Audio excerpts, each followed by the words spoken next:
अस्सलाम वालेकुम मेरी प्यारी प्यारी वीडियो फैमिली, आप सब कैसे हैं। अल्हम्दुलिल्लाह मैं बिल्कुल ठीक हूँ। उम्मीद करती हूँ आप सबको व्लॉग बहुत अच्छा लगेगा और आप सब भी बहुत अच्छे होंगे। आजकल फीवर चल रहे हैं तो बहुत ही ज़्यादा ख़तरनाक वाले चल रहे हैं और अचानक से मैं भी बीमार पड़ गई। इतने टाइम से ये व्लॉग पड़ा था और मैं समझ नहीं पा रही थी कि इसको कैसे एडिटिंग करूँ, क्योंकि आवाज़ ही नहीं निकल रही थी। और जब वीडियो बना लेती हूँ मैं तो सोचती हूँ कि आप सब तक पहुंचाई जाए, क्योंकि मेरे प्यारे से व्यूवर्स हैं जो मेरा वीडियो का वेट करते हैं और मुझे प्यारे प्यारे कमेंट भी आते हैं। तो मैं आपको बताऊंगी कि मुझे परेशानी क्या हुई है और कब से हुई है।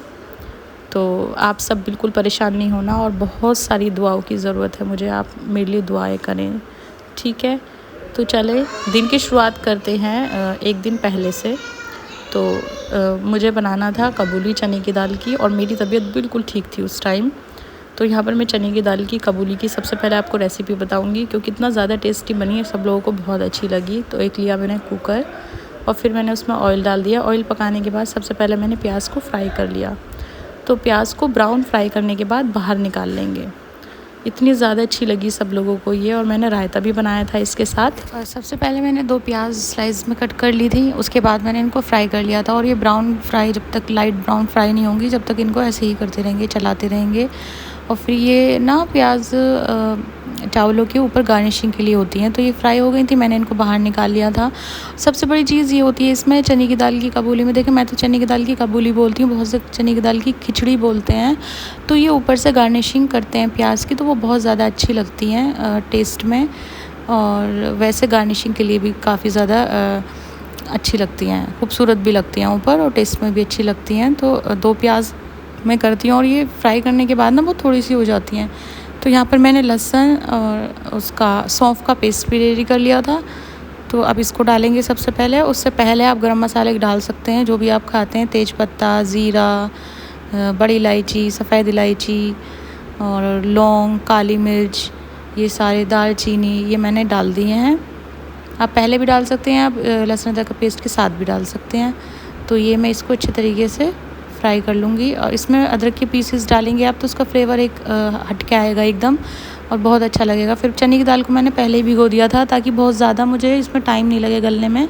तो ये मैं भिगो के रख दिया था, तकरीबन आधा पौन घंटा पहले भिगो के रख दिया था। तो ये अच्छे से फूल चुकी थी दाल।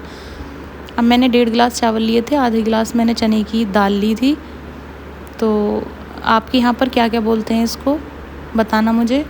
और ये टमाटर फिर मैंने इसमें डाले, अदरक डाली थोड़ी सी, क्योंकि थोड़ी सी ऊपर से गार्निशिंग करने के लिए भी मुझे बचानी थी, तो थोड़ी सी मैंने बचा ली। और फिर ये अच्छे तरीके से इसको भून लेंगे। इसमें नमक ऐड करेंगे, जैसा भी आप खाते हैं, कम तेज़, उस हिसाब से नमक ऐड करेंगे। तो इतनी ज़्यादा टेस्टी होती है ये, बहुत ही अच्छी होती है। और आप सब मेरे लिए दुआ कर रहे हैं, थैंक यू सो मच। मेरी तबीयत थोड़ा बेटर मतलब मुझे फ़ील हो रहा है। कभी कभी मुझे थोड़ी परेशानी ज़्यादा हो जाती है तो उसकी वजह से मुझे थोड़ा अवॉइड करनी पड़ती है वीडियो, तो ये वाली वो होती है। लेकिन मुझे फिर दुख भी होता है, क्योंकि मेरे चाहने वाले, मेरे जो सपोर्टर हैं, मेरे लिए दुआ करते हैं, जो मेरा ध्यान रखते हैं, वो लोग वेट करते हैं। तो कोशिश करती हूँ मैं कि मैं बहुत ज़्यादा उनको वेट नहीं कराऊँ अपनी वीडियो का और वीडियो दूँ। तो यहाँ पर मैंने हरी मिर्च डाल दी। हरी मिर्च मैंने साली इसलिए डाली हैं क्योंकि बच्चों को अगर कटिंग करके डालो तो बीच से भी काफ़ी वो लगते हैं, बच्चों को मिर्च लगती हैं, तो सालिम ही डाल देती हूँ। और आजकल ना हरी मिर्च का यूज़ कम कर रही हूँ थोड़ा, जब से बच्चे सालन या कोई राइस या इंटरेस्ट लेते हैं खाने में वैसी चीज़, तो हरी मिर्च मैं बहुत कम डालती हूँ। ऊपर से डाल लेते हैं हम लोग, वैसे सामने नहीं डालती, क्योंकि बच्चे ज़्यादा छोटे हैं, वो खा नहीं पाते हरी मिर्च। या फिर ऐसे सालिम डाल देती हूँ मैं, तो उसमें यह है कि हम लोग खा लेते हैं या फिर साइड में निकाल देते हैं, तो ये सही रहता है। फिर यहाँ पर मैं नमक टेस्ट कर रही थी, तो ये जो भी इसमें डलना था वो सब चीज़ डल गई थी इसमें।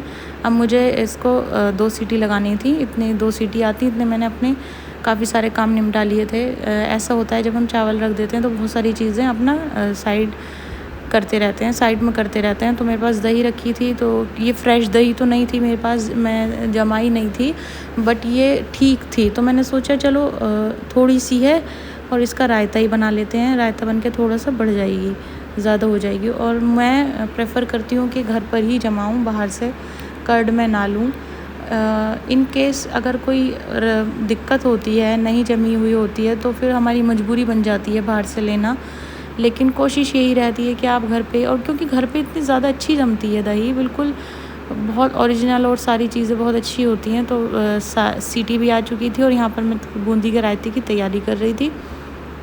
तो बूंदी का रायता मुझे आज बनाना है चने की दाल की कबूली के साथ। हम लोग तो बचपन से ही चने की दाल की कबूली बोलते हैं और इसमें ना टमाटर की चटनी बहुत अच्छी लगती है, बस प्लेन टमाटर की चटनी। तो बूंदी मैं अपने पास रखती हूँ, थोड़ी सी मैंने इसमें बूंदी ऐड करी है। इसमें मैंने फिर दही भल्ला मसाला अपने आप मैंने पीस के रख रखा था, मतलब इसमें काला नमक भी होता है और ज़ीरा भी होता है। ये ड्राई रोस्ट करके रखती हूँ मैं, धनिया, लाल मिर्ची। तो जब मैं बनाऊँगी नेक्स्ट टाइम तो मैं आपको ज़रूर उसकी रेसिपी दूँगी मसाले की। तो ये किसी भी तरह के रायते में बहुत अच्छा लगता है। और यहाँ नमक मिर्च मैंने डाल के इसको तैयार कर लिया था और चटनी मैंने पहले ही तैयार कर ली थी। यहाँ पर सीटी आ चुकी थी और इतने अच्छे तरीके से गल चुके थे राइस। देखें, बहुत सारे लोग ऐसे होते हैं, कुछ लोग कमेंट करते हैं कि राइस तो बहुत ज़्यादा गल गए और बहुत अच्छे नहीं हैं। तो ये तो एक देखें बहुत गलत चीज़ है। आप लोग मतलब कमेंट देख कर ही क्या करें, मुझे कोई ज़्यादा फ़र्क नहीं पड़ता इन कमेंट से, लेकिन आपको मैं दिखाने की कोशिश कर रही हूँ कि ये बहुत अच्छे तरीके से राइस गल चुके हैं। लेकिन बहुत से लोग बोलते हैं कि कुकर में अच्छे राइस नहीं बनते, तो ये वाली चीज़ बहुत गलत है, क्योंकि मैं तो ज़्यादा कोशिश करती हूँ कि मैं कुकर में ही बनाऊँ राइस, और मुझे कुकर में ही अच्छे लगते हैं। ये भी है कि हमें आदत है, मैं तो भगोने में भी इस तरह से बना लेती हूँ, कुकर में भी ऐसे ही बना लेती हूँ राइस। बस इजी हो जाता है क्योंकि टाइम का जहाँ शॉर्ट होती है वहाँ बहुत अच्छे खिले हुए चावल 2 सीटी में बन जाते हैं। बट वो अपना अपना नज़रिया है। आप लोगों को अगर भगोने में अच्छे लगते हैं तो आप भगोने में बनाइए, जैसे भी अच्छे लगते हैं। क्योंकि मुझे सपोर्ट करने वाले बहुत ज़्यादा हैं अल्हम्दुलिल्लाह। मेरी सब लोग मुझे बहुत अच्छे तरीके से मुझे सपोर्ट करते हैं, मेरा ध्यान रखते हैं, मेरी चीज़ों का ख़याल रखते हैं, बहुत अच्छे तरीके से मुझे कमेंट करते हैं, तो बहुत अच्छे लगते हैं। तो कुछ लोगों को थोड़ा सा दिक्कत होती है कुकर वाले राइस में, तो वो कोई बात नहीं है, आप लोग जैसे चाहें वैसे बना सकते हैं। तो मुझे इस चीज़ में प्रॉब्लम नहीं है, लेकिन मुझे अच्छा एक्सपीरियंस है कुकर का, तो मैं तो यही चाहती हूँ कि कुकर में ही ज़्यादा अच्छे बनते हैं। बट कई बार ऐसा हो जाता है कि मैं भगोने में भी बनाने पड़ते हैं, तो भगोने में भी खिले खिले बने। बस बनाना आना चाहिए इंसान को, हर चीज़ में वो परफेक्ट बना सकता है। तो कबूली हो चुकी है तैयार। अब सब लोगों को मैं बुलाऊंगी यहाँ पर खाना खाने के लिए। सब लोग आ रहे हैं खाना खाने के लिए, क्योंकि फूफा दोपहर की नमाज़ के बाद खाना खाते हैं। फिर हो गया था शाम का टाइम, और शाम में मैंने बनाए थे आलू बैंगन। तो यहाँ पर मैंने आलू बैंगन बना दिए थे, और कई बार मैंने आपको रेसिपी भी दी थी अचारी बैंगन की, और बहुत ज़्यादा टेस्टी लगते हैं। यहाँ पर मैं डिश आउट कर रही थी। तो शाम का खाना हो चुका है तैयार, और नेक्स्ट दोपहर का खाना है शाम का, नेक्स्ट मतलब अगले दिन का, कई दिन का जुड़ जाता है ना व्लॉग। तो यहाँ पर हुमैरा भी, आयशा आ गई है, हुमैरा भी आई नहीं है स्कूल से। तो यहाँ पर मैं आयशा को खाना दे रही हूँ और सब लोगों को खाना दे रही हूँ। आयशा को भी खाना खिलाऊँगी इनकी ड्रेस चेंज करा के। और फिर अब हो गया है ये रात का टाइम। जिस दिन मैंने दिन में बैंगन बनाए थे दोपहर में, और शाम में मैं यहाँ पर पनीर की तैयारी कर रही हूँ, क्योंकि ये पनीर मैंने घर पर ही बनाया था। अच्छा, कुछ लोग पूछते हैं कि पनीर आप कैसे बनाते हो, तो पनीर में बहुत ज़्यादा कुछ नहीं करना होता है, प्योर मिल्क लेना होता है बिल्कुल, और उसमें नींबू निचोड़ के बॉईल लगा दें।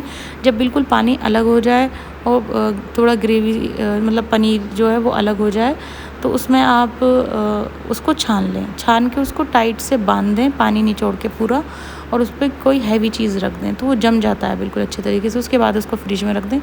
तो यहाँ पर मैंने लहसुन अदरक का पेस्ट डाल दिया था, साथ ही साथ यहाँ पर मैंने प्याज का पेस्ट बना लिया था, वो भी ऐड कर दिया था। और यहाँ पर मैंने कुछ बेसिक से मसाले डाले थे, जैसे कि धनिया पाउडर थोड़ा सा जाएगा इसमें, कश्मीरी रेड चिली पाउडर भी आप यूज़ कर सकते हैं, और नॉर्मल जो चिली पाउडर है वो भी यूज़ कर सकते हैं, आधी आधी। और थोड़ा सा मैंने इसमें नमक डाला था टेस्ट के अकॉर्डिंग, और इसको बहुत ही अच्छे तरीके से भूनना था हमें मसाले को।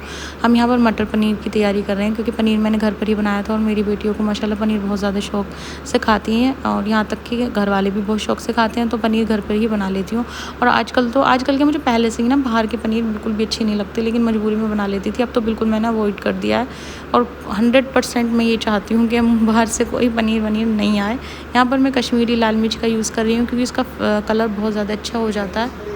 फिर क्या था, मैंने टमाटर की प्योरी बना ली थी, तो 3-4 टमाटर थे, इसकी प्योरी बना ली थी। और ये घर पर ही पनीर बनाया था मैंने, तो मैं सोची थी इस बार हल्के से घी में इसको फ्राई कर देती हूँ।